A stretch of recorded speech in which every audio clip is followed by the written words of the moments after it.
Good day everyone. We're going to change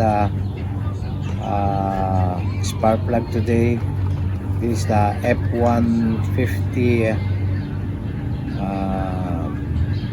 for the 5.4 liter 3 valve engine. We're gonna replace the spark plug today. DIY spark plug change. If you're going to the mechanic and you're going to book an appointment for a replacement for the spark plug, is gonna cost you about 150 bucks. I'm not gonna do that. I'm cheap, so I'm going to do it myself. I got this NGK platinum alloy spark plug for half of the cost of the motor crop spark plug. So this is gonna cost me 80 bucks for 8 of them. For the motor crop, it's gonna cost you almost 200 bucks on it. Just like I said, I'm cheap. I'm doing it myself, and I'm buying aftermarket spark plug. So we're gonna need a few wrench. Gonna need 8mm wrench and 9x16 spark plug socket, and we're gonna need a compressor to compress some of the cylinder. So let's gonna do it. See you later.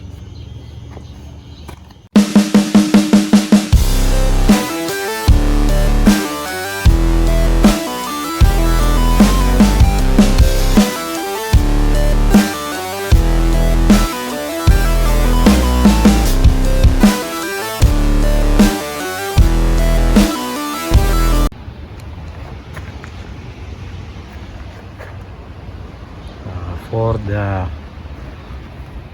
F150 2010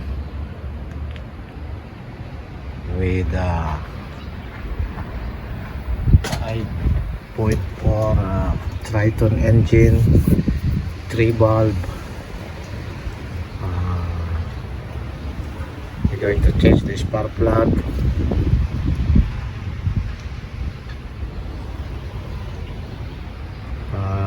4 on the other side, and another 4 on the other side.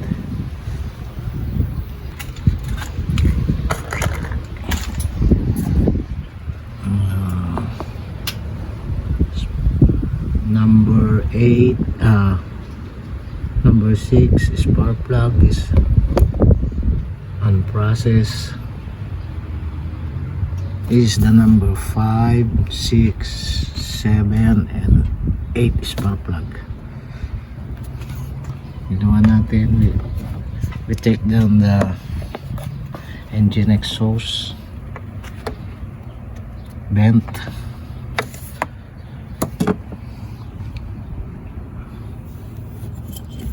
the coil connector, electrodes. There's a 8mm bolt here.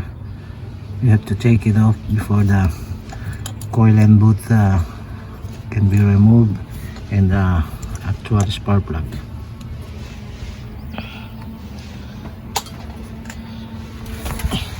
And those are the replacement spark plug. This is the NGK platinum alloy spark plug. The model stock number. It's just $9 a piece, so it's more cheaper than the original motor crop spark plug. Motor crop spark plug is about $21 each, and this NGK platinum alloy spark plug is a little bit cheaper. It's about $10 a piece. So So gonna 8 of them, it's gonna be $80 for the 8 spark plug. We're gonna need 8mm socket wrench and 9x16 spark plug, 9x16 spark plug socket. This is the 9x16 spark plug socket. An extension. Gonna need the extension.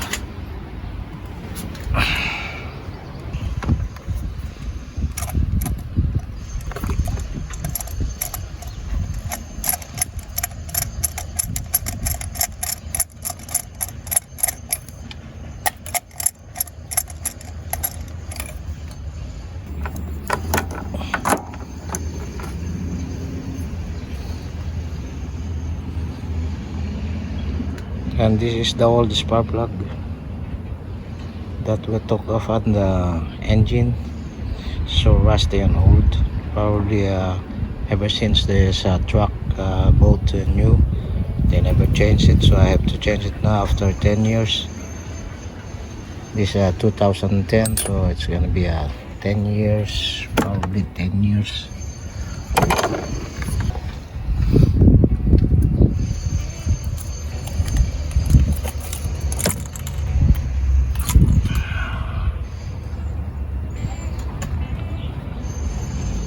And the number 6 cylinder spark plug, it's old and rusty, so we have to change it. The gap is you must check spark plug that you remove every cylinder. If the plug is black and greasy, it's not a good sign. It must be the engine oil is flooding the cylinder, and it's not it's cause bad burn or misfire on the cylinder. And if the plug is white and dry, that's a good sign. If the spark plug that you took off on every cylinder, you have to check it. If the spark plug is black, greasy, you must go to the mechanic, and maybe you can maybe there's a bad gasket leaking on the cylinder. So if it's dry and white, it's a good sign. And you have to check the electrode gap. It just 3.6 to 3.9 millimeter before you place it back to the cylinder. I think it's we're good to go. We're gonna drop in the new one.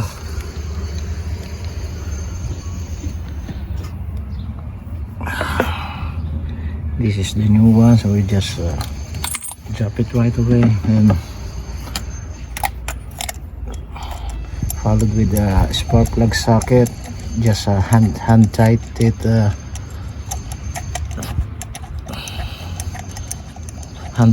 first.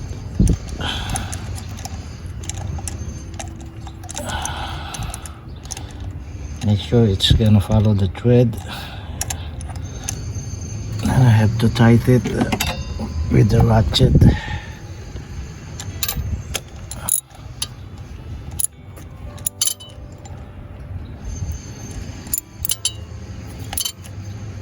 Just tighten it a little bit snug, not too tight, because you might gonna lose thread on it. And the connector, make sure we have to clean the boot before replacing it.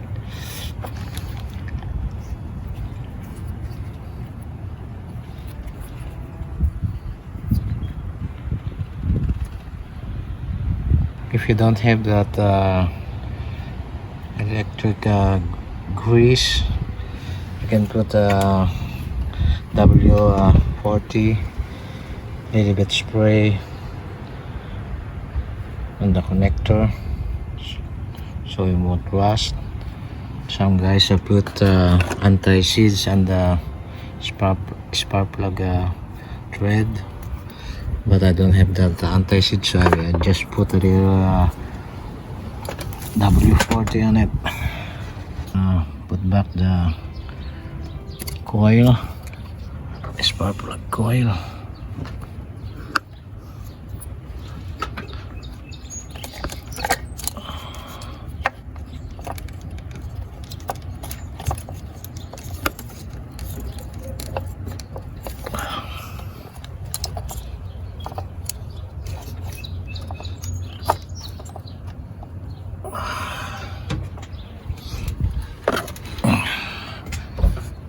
Put back the nut.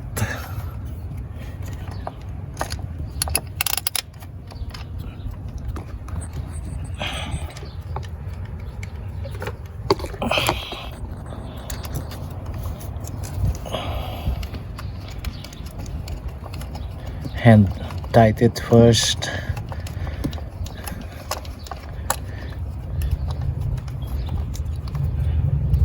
Okay.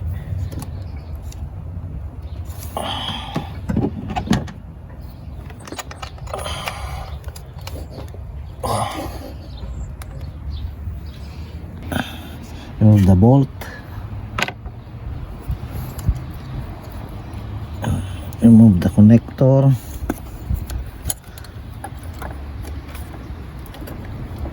Wiggle it a little bit for the spark plug boot and recoil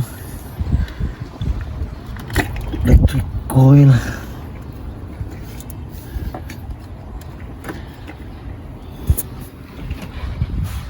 Got it. Huwag mo na akong i-video ito.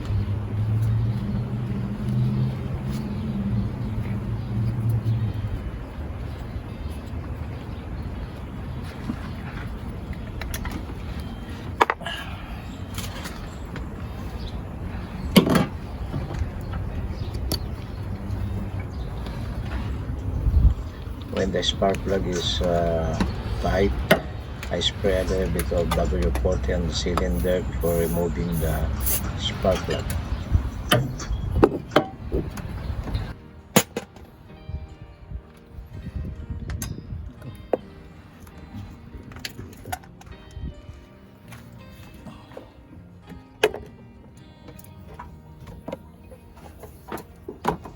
I use a compressed air before removing every spark plug, every cylinder, just to prevent from dirt going inside the cylinder and goes to the piston. So to prevent it, you have to spray compressed air before removing all the spark plug.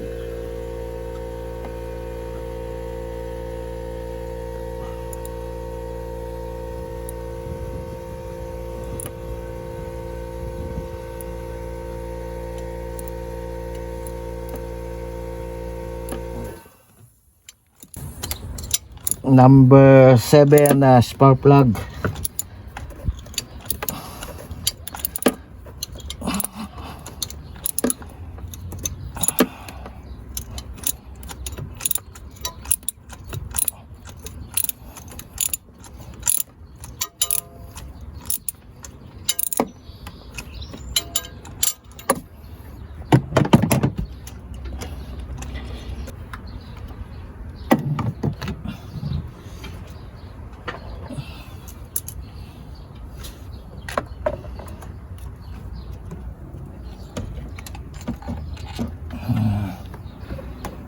Number 7 spark plug, old and rusty.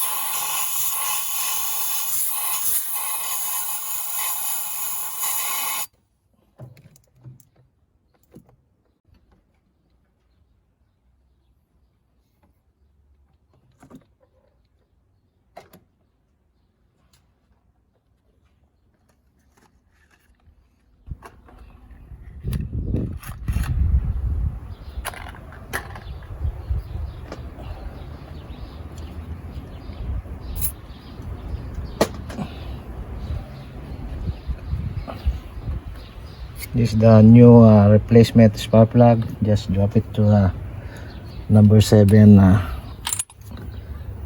cylinder and tighten it.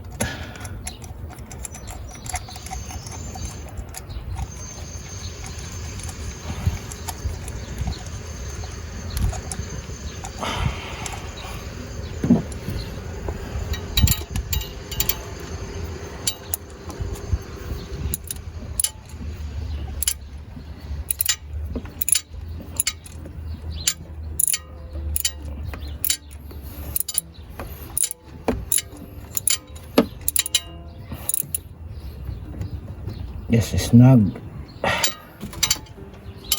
not too tight.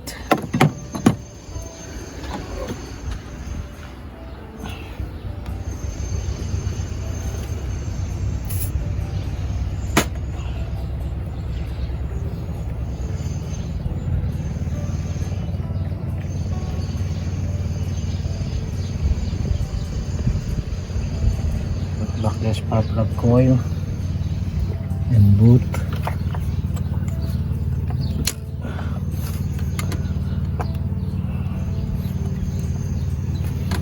Put back the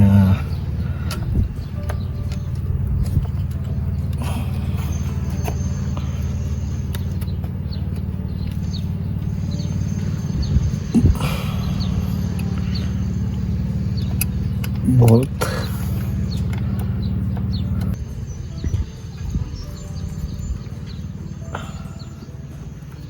Nakikita?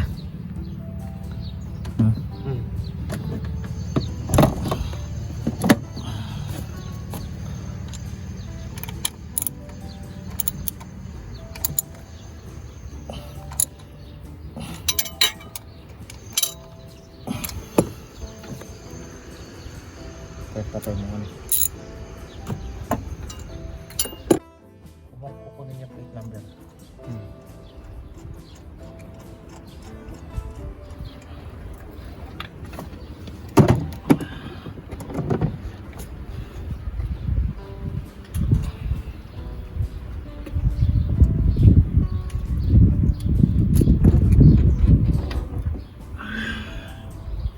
Last one, number 8 spark plug.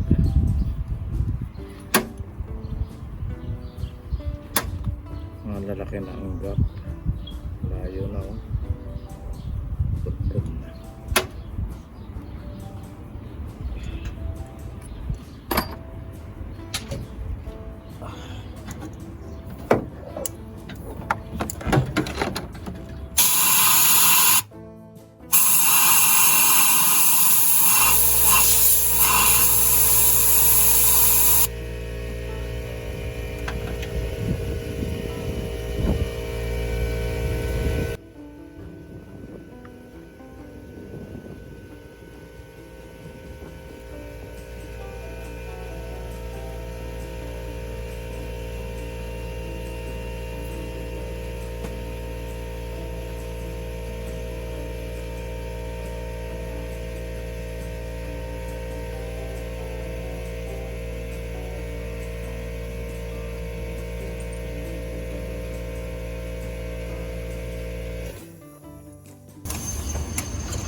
Electrodes, coil connector 8,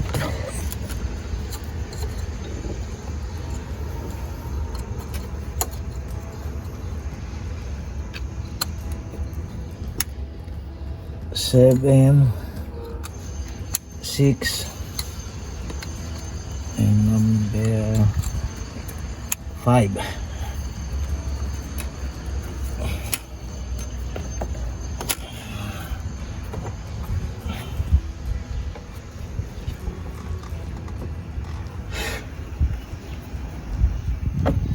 vent, engine ventilation.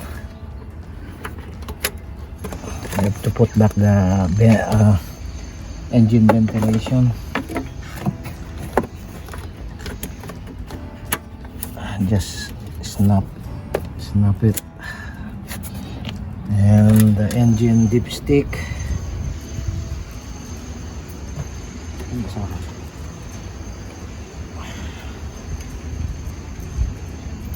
Uy.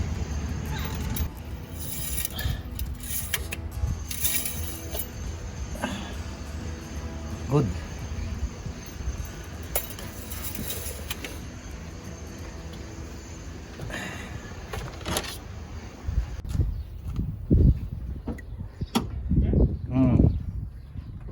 Okay.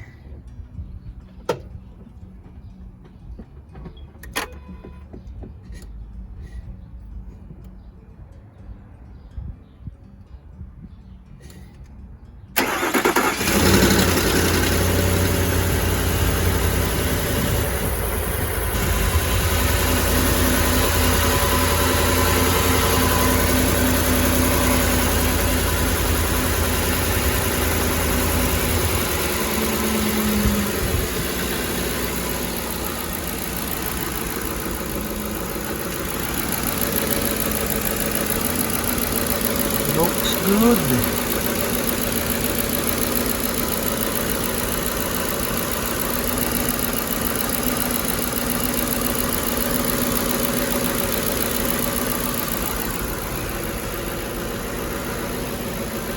Okay naman.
2010 Ford F-150 model, 5.4 liter engine, 3 valve engine,